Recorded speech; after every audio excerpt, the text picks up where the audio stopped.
bonsoir à tous et bonsoir à toutes. Ça fait un moment que je n'ai pas fait de live. J'espère que vous allez bien. Alors, je vous inviterai à ceux qui se connectent là à l'instant de bien vouloir partager le live. On va essayer de parler. La politique, c'est quelque chose. Donc, à ceux qui se connectent à l'instant de bien vouloir partager le live, on va parler de politique. D'accord? On va parler de politique. Donc, ça a commencé.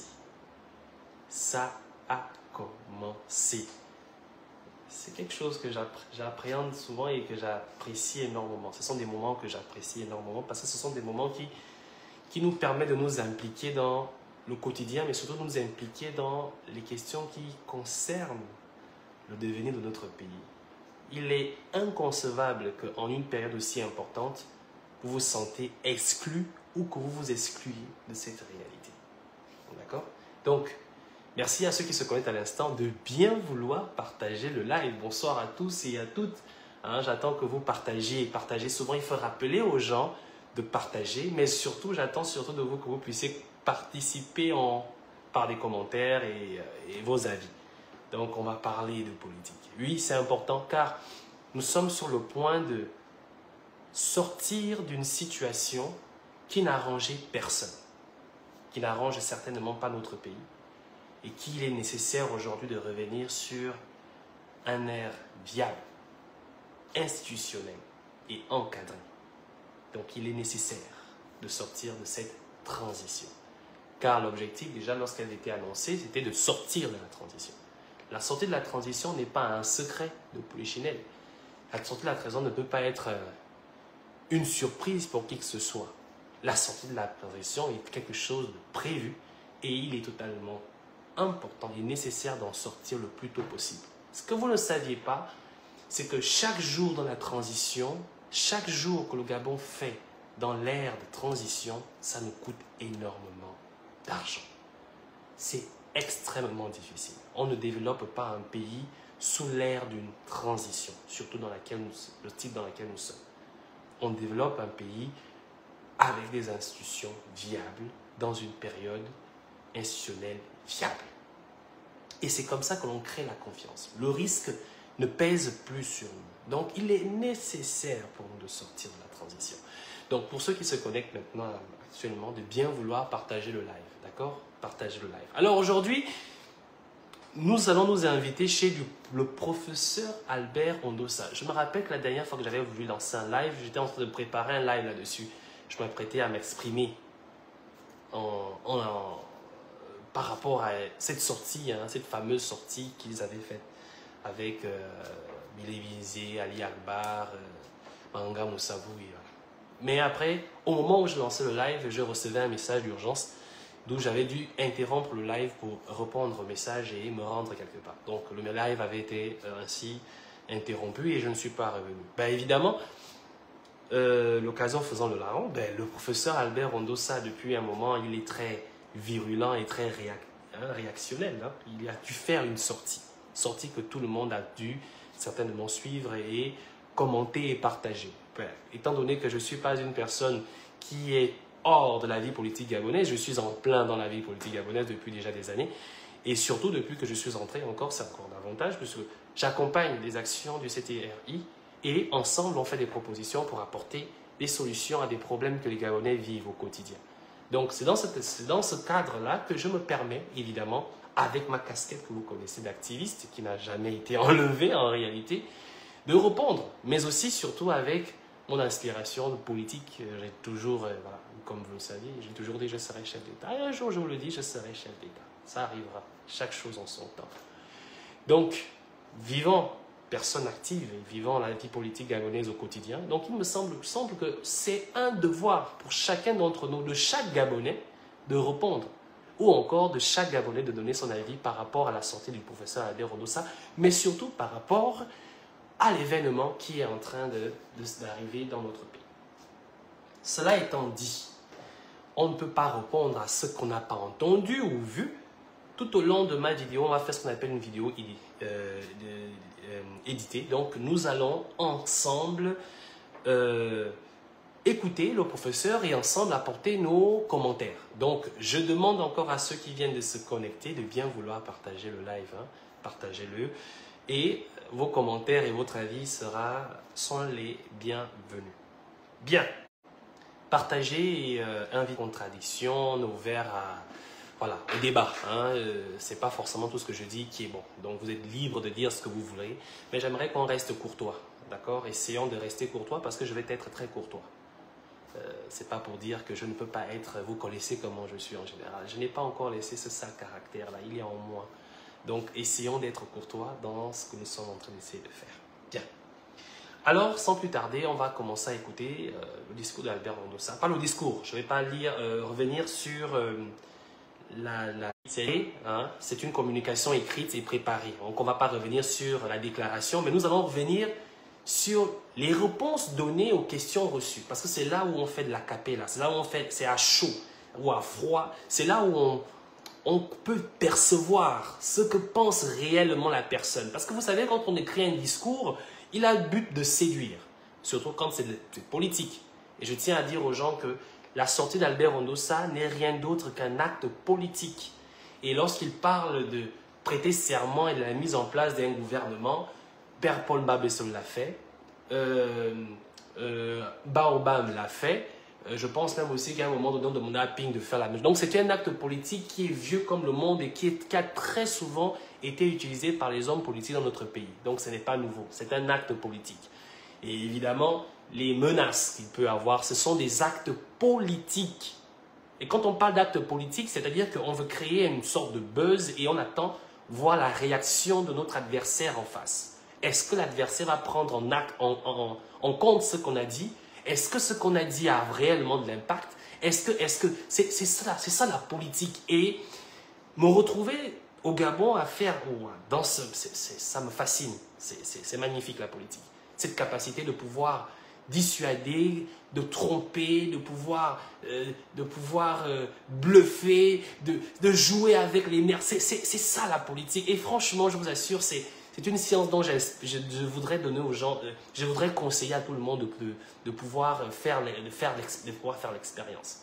Et donc là, nous rentrons en politique. Donc sans plus tarder, nous allons écouter, donc pas le discours, mais la réaction. C'est ce qui va nous intéresser. D'accord? Allez, c'est parti. C'est un instant. Ok.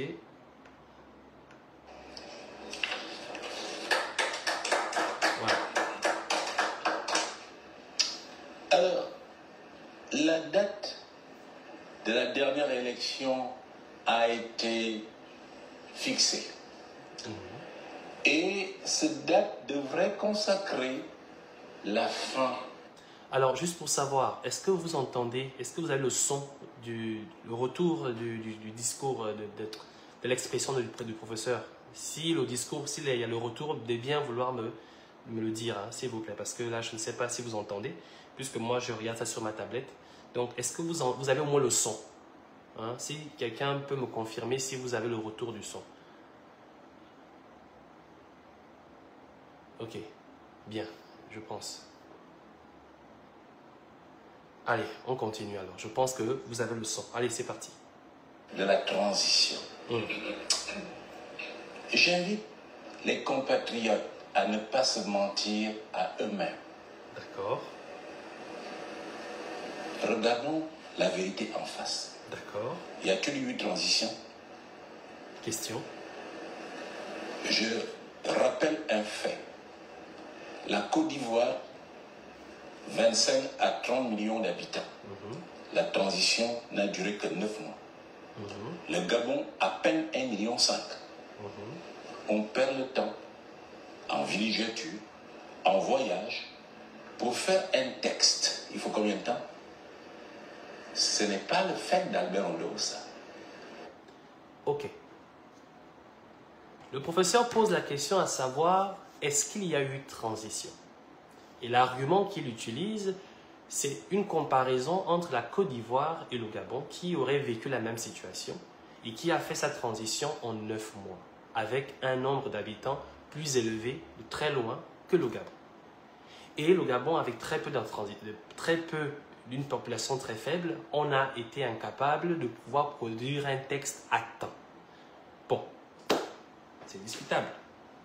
Déjà, est-ce que la transition, professeur, c'est une question, hein, est-ce que la transition est une question de population ou de disponibilité de ressources à pouvoir s'asseoir et discuter ensemble sur les points qui doivent être soulevés dans l'intérêt de la population?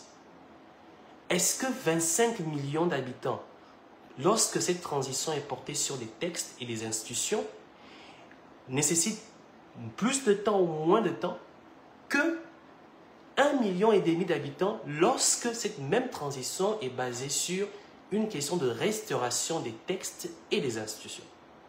Qu'on ait 100 millions d'habitants, qu'on ait 2 habitants, si la question est portée sur les textes et les institutions, la durée ne se définit pas par le nombre ou la population ou la démographie d'un pays. C'est plutôt par la capacité d'avoir des ressources, des personnes ressources à pouvoir trouver des solutions d'ordre constitutionnel afin de pouvoir mettre en place un texte. Ça n'a absolument rien à voir avec le nombre d'habitants. C'est mon avis, professeur. Je ne peux pas vous l'apprendre. Parce que lorsque nous nous sommes retrouvés dans ce dialogue national d'abord, qui a été inclusif, plus de 600 commissaires, il y avait là-dedans le patronat gabonais, des syndicats, il y avait là-dedans la société civile, il y avait là-dedans des politiques, il y avait là-dedans des personnes de tradition. On a retrouvé toute la classe sociale gabonaise là-dedans. Et il y avait ce qu'on appelait des personnes ressources, il y avait ce qu'on appelait des experts, il y avait des personnes lambda, tout le monde était là. Et dans chaque commission, qui était au nombre, je crois, de 12, comptait 60 membres. 60 membres se retrouvaient pendant un mois. Pendant un mois. Dans chaque commission, pour traiter des questions qui ont été mises à disposition par les Gabonais. La mise à disposition a été rendue publique et accessible à tout le monde. Au nombre de 38 000 participations. 38 000 propositions des Gabonais. Pas de Camerounais, pas de Nigériens, pas de Centrafricains, mais exclusivement de Gabonais. Est-ce que ces Gabonais, issus de tout rang, et ces experts, issus de toute formation, ne sont-ils pas pour vous assez crédibles pour pondre un texte viable? C'est une question que je pose. Selon vous, non. On va écouter ce qu'il dit par la suite. On va écouter ce qu'il dit par la suite. Deuxièmement, on se tombe sur les mots. Une transition est censée être inclusive. Et ceux qui ont assuré cette transition ont parlé d'inclusivité. A-t-elle été inclusive? Lequel existe-t-il une entité qui ait pu dire non à Oligui qui se soit retrouvé là-bas? Dans quelles conditions? Quelle entité, selon vous, a pu dire non à Oligui et se serait retrouvée à ce dialogue national? Deux choses en une. Transition inclusive. Tout le monde a participé librement et ont participé au débat librement. Bien. Si tu dis non à participer à des travaux, est-ce pour autant que cette transition ou ces travaux ne sont pas faits de manière inclusive? Parce que tu as refusé. Nous sommes un pays libre où si on vous propose à participer à des travaux libres, vous êtes libre d'aller aller, comme libre de ne pas y aller. Mais le fait de ne pas participer ou ne pas aller participer, de ne pas participer à ces travaux de votre plein gré, ne veut pas dire que ceux qui sont partis l'ont fait sans vous inclure. Cela ne veut pas pour autant dire que les résultats qui ont été issus de ces travaux ne sont pas inclusifs. Vous étiez libre de participer ou de ne pas participer. Je tiens à vous rappeler qu'il y avait d'éminents professeurs à ce dialogue national. Il y avait des personnes ressources reconnues dans ce pays à ce dialogue national. Et il y avait des enseignants à l'UOB, vos collègues professeurs, enseignants à l'UOB, qui étaient à ce dialogue national. Est-ce que vous allez remettre en cause tout ce travail et toutes ces personnes, société civile, personnes de culture, artistes, jeunes gabonais, personnes lambda, patronat gabonais, vous allez remettre ces personnes en cause parce que simplement le professeur Albert Ondo, ça n'était pas présent. Professeur, vous savez à quel point j'ai le respect et de l'estime pour vous. Ça là, c'est incontestable. J'étais votre étudiant. Je ne pourrais jamais dire des choses, des poubelles à votre endroit. Jamais. J'ai énormément de respect pour vous. Mais là, nous sommes en politique. Et ce n'est pas parce que nous sommes en politique que je vais pas respecter cette règle. Mais professeur, je tiens à vous rappeler, vous connaissez l'histoire de Narcisse? Narcisse, cet homme extrêmement beau dont les femmes et les hommes étaient tombés amoureux, au point où il est tombé lui-même amoureux de lui. Est tombé amoureux de sa beauté. Et cette beauté a entraîné sa mort. Vous êtes un éminent professeur. Et ça, la personne ne peut dire le contraire. Vous êtes une tête claire, évidente, dont on a besoin dans ce pays. Mais le fait de penser que si vous n'avez pas dit, ou vous n'avez pas participé, ou vous n'avez pas proposé une solution à un problème, que si une autre faisait à proposer une solution, que cette solution n'est pas viable, fait de vous un véritable narcisse.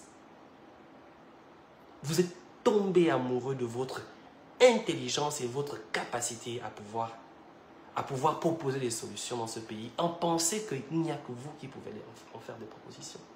Professeur, il y avait des professeurs à ce dialogue. Il y avait des agrégés en droit, en économie, en sciences politiques, qui étaient là à ce dialogue national. Mais pourquoi penser que le fait que le professeur Albert Ondossa, qui n'a pas participé, soit par refus ou pour des raisons qui sont personnelles à lui, le fait qu'il n'ait pas participé veut dire que ce dialogue national n'était pas inclusif? Comment pouvez-vous dire une chose pareille? Ce n'est pas logique, ce n'est pas objectif venant de vous. Parce que, oui, nous comprenons que nous sommes en politique et en politique, on dit tout et rien. C'est vrai.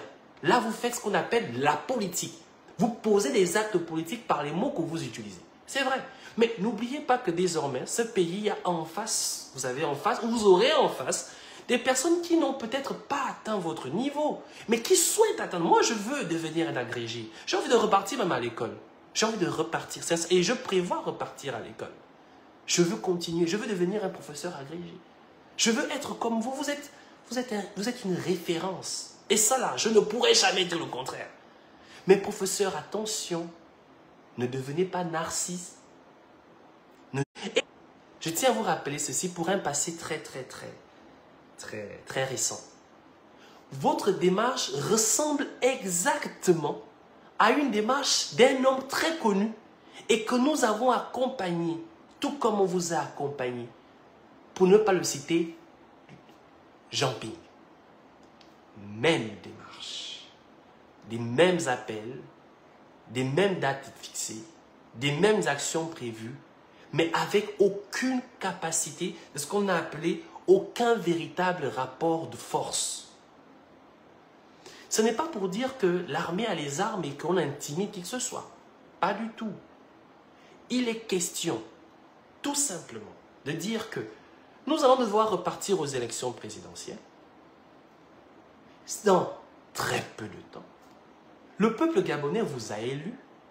Nous avons soutenu votre campagne. Nous avons fait votre campagne. Nous avons battu campagne. Lorsque Internet part, nous continuons à battre campagne à l'extérieur, malgré que le Gabon était dans l'obscurité. Et donc, nous disons que nous repartons à ces élections. Vous avez été élus. Vous avez été soutenu par le peuple gabonais. Ali Bongo a volé l'élection. Bien. Le code électoral a été mis à disposition. Une nouvelle constitution a été mise à disposition. Nous avons désormais les outils et le cadre légal de pouvoir aller aux élections. Le référendum s'est organisé et ça s'est fait dans des bonnes conditions. Les installations, la logistique, le matériel nécessaire à aller à une nouvelle élection est disponible. Il n'y a pas de matériel à aller acheter à nouveau.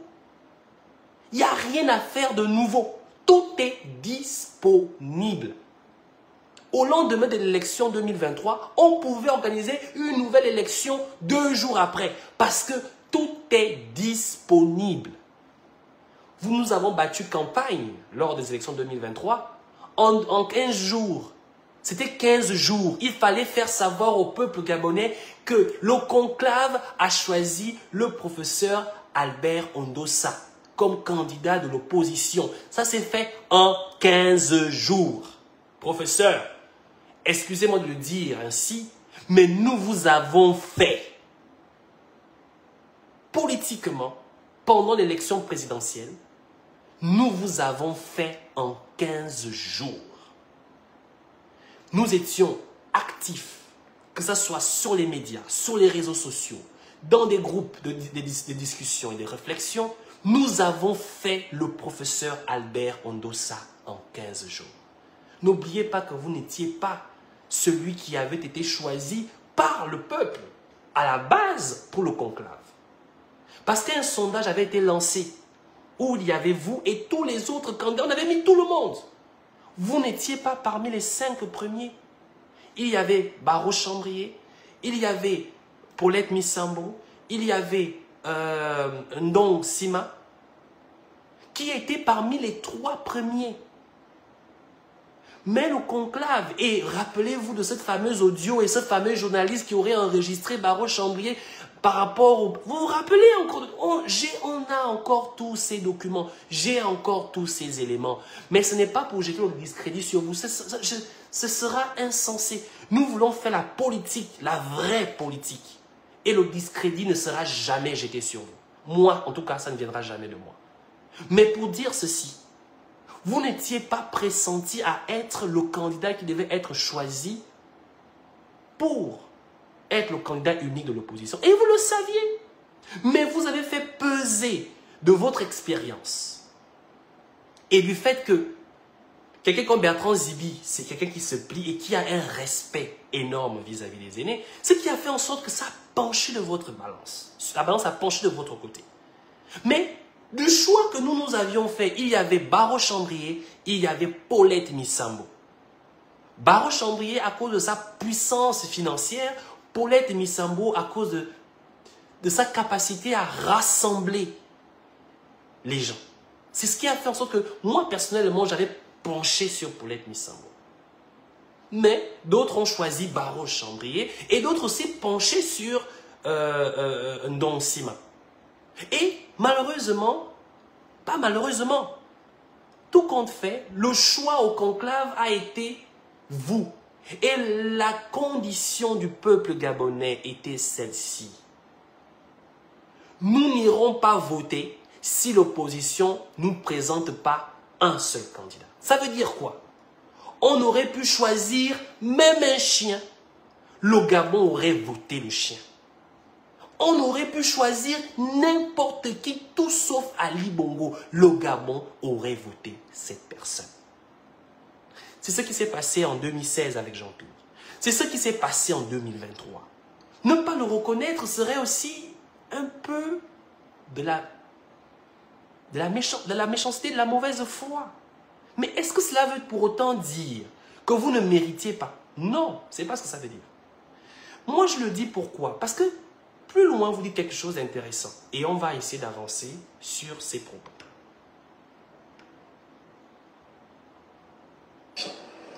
Quand ils se sont retrouvés en Ngonzé, il y avait qui? Dans quelles conditions? Qui a été écouté? Cela veut dire en termes clairs que la transition n'a jamais eu lieu. Elle n'a pas été inclusive. Ce à quoi on a eu droit, c'est à une gestion calamiteuse du PDG CTRI. Regardons-nous dans les yeux et disons-nous des vérités. Car il s'agit de notre pays. Combien de fois n'ai-je pas interpellé depuis 1 an et demi au Ligingema SSB, au Ligingema SS Soutien, pour leur dire que c'est pas bon? Est-ce qu'ils ont écouté? Rien. Alors, généralement, il a fixé ses dates. Attendons voir. Je répète, l'élection n'aura pas lieu. Deuxièmement, autre chose, si d'aventure elle a lieu, elle passe par ce qu'il aurait dû faire depuis le début. À savoir, s'asseoir avec Ondo Ossa et élaborer une loi électorale consensuelle. Bien. Si l'élection ne se fait pas selon les normes que tu aurais fixées, elle n'aura pas lieu. Professeur, ce pays compte à peu près 2 millions d'habitants. À peu près. Et ce pays est vieux plus ou moins de 100 ans, ou sinon 200 ans, sinon 300 ans. On va dire ça comme ça. Il y a des autochtones, il y a des peuples qui sont arrivés. Professeur, ce pays a une histoire. Une histoire.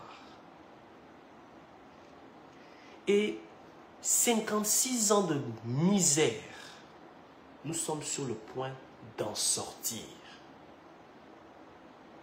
Et vous, professeur, vous dites avoir le pouvoir, avoir le rapport de force d'empêcher les Gabonais de sortir de cette misère. N'est-ce pas l'attitude même d'un narcissique à plein?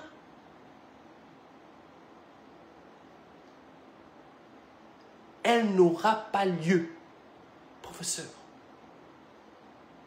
sur quoi vous vous appuyez pour dire que votre parole vaut mieux que la volonté d'un peuple dans son intégralité à pouvoir sortir de cette transition et de reprendre une vie normale?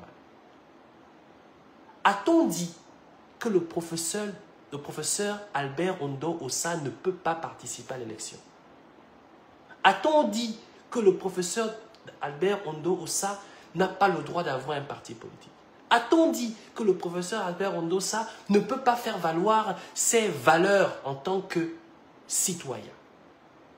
Vous avez gagné l'élection en 2023. Vous avez les capacités intellectuelles de pouvoir mener ce pays. Si le peuple gabonais vous accorde pour autant sa confiance, il va vous élire dans 4 mois. Mais si jamais il ne vous accorde pas sa confiance, il va élire une autre personne. Pourquoi faire un rapport de force dont vous n'avez pas véritablement les outils? Pourquoi faire de la politique alors que le rapport de force évident, vous ne l'avez pas? Alors que vous avez facilement une élection avec toutes les garanties et toute l'aura que vous prétendez avoir aujourd'hui à pouvoir aller à cette élection et la gagner. Pourquoi vous ne le faites pas? Professeur, pourquoi vous ne le faites pas? Allons-y aux élections. Vous savez, en 2023, j'avais été attaqué, insulté, traité par tout le monde parce que je défendais ceux-là qui disaient que l'élection présidentielle était le seul moyen de sortir du Gabon de la situation dans laquelle les Bongos nous avaient plongé. Jean Ping s'y était opposé. Et c'est à la fin qu'il a fait membre honorable parce qu'il a compris que vaut mieux pas être celui qui aurait dit non alors que les autres, tout le monde est en train d'aller vers le oui et pour être celui qui sera pointé du doigt. Il est venu à la fin et c'était même pas lui une déclaration par une lettre. Il n'a jamais fait de déclaration publique, mais il avait fait une lettre où il disait qu'il était pour l'élection, mais à la base, il avait refusé. Mais quand il s'est rendu compte que tout le monde le tournait le dos, parce qu'il finalement, tout le monde voulait aller à cette élection, car les gens avaient fini par comprendre que l'élection est la seule chose et le seul argument légal que nous ayons pour pouvoir enlever Ali Bongo au pouvoir. Il a fini par comprendre qu'il était nécessaire de partir à cette élection. Pourquoi vous voulez reproduire exactement les erreurs de Jean-Ping? Pour quelle raison? N'aviez-vous pas vu la situation? Est-ce que c'est un problème d'âge? Peut-être c'est l'âge, professeur. Peut-être que c'est l'âge qui agit et qui vous pousse à faire des mauvais choix. Vous êtes convaincu que le peuple gabonais vous a choisi. D'accord, moi j'ai battu campagne pour vous et vous le saviez. Je suis convaincu que le peuple gabonais vous a choisi si Ali Bongo n'avait pas fait ce qu'il avait fait. Si le peuple gabonais vous a choisi et que vous n'avez rien fait, vous n'avez pas gouverné ce pays, donc vous avez les mains blanches, alors ce même peuple gabonais est prêt à vous choisir dans 3 à 4 mois. Je ne cherche pas à vous dissuader de faire ce que vous avez prétendu faire pour empêcher l'élection présidentielle, car je suis convaincu que vous n'avez aucun rapport de force évident et légal à pouvoir empêcher cette élection présidentielle de se tenir. Et je ne voudrais pas que vous soyez un candidat malheureux et que vous ratiez l'occasion qui vous est offerte de pouvoir faire valoir vos droits. En vous disant ceci, faites de la politique dans le but de pouvoir obtenir quelque chose et non dans le but de pouvoir empêcher la liberté des Gabonais d'être évidente. D'un côté, quand vous savez qu'en réalité, c'est parce que vous n'avez pas les moyens argumentaires, politiques et surtout les moyens logistiques et de projection à pouvoir tenir une campagne électorale dans cette élection présidentielle. C'est ce qui se passe en réalité. La vérité, c'est que le dispositif qui avait été mis autour de vous en 2023, notamment par la candidature unique, par le soulèvement populaire à votre égard, vous ne l'avez plus aujourd'hui. Vous ne l'avez plus aujourd'hui. Donc, vous êtes dans l'incapacité aujourd'hui de pouvoir avoir à nouveau un dispositif aussi important. Et vous savez qu'aujourd'hui, ce n'est pas évident. Et vous êtes aussi sûr de vous. Déjà par le référendum. Vous avez voulu nous sortir l'argument selon lequel comment vous appelez ça? Le taux d'abstention était une preuve que les Gabonais ne voulaient pas de cette constitution. Mais vous saviez au fond de vous que ce n'était pas la cause.